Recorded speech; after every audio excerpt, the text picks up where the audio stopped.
I once said that I don't tell stories. I didn't think that anyone would listen.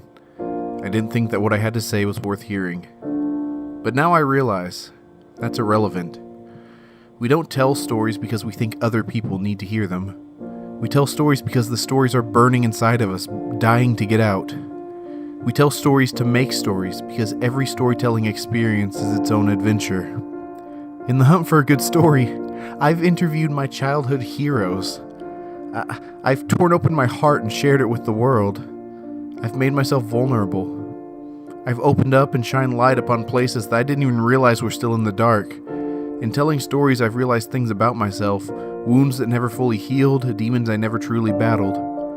I've learned that even if you don't think your story is worth telling, odds are that someone out there is facing the same trials as you, and your story could be the healing balm that they need.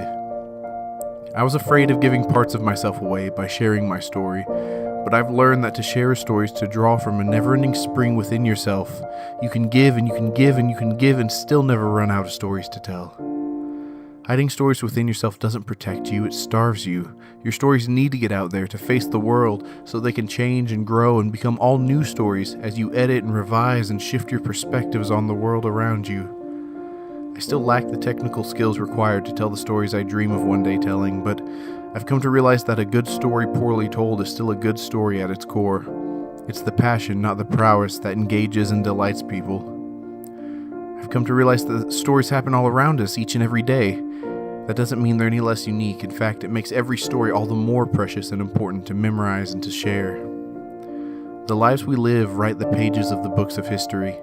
By living a life with storytelling in mind, we can shape and change and grow and become the stories that people around us will never forget. Going back to the beginning of the semester, we were asked what kind of storyteller we were. At the time, my answer was that I don't tell stories.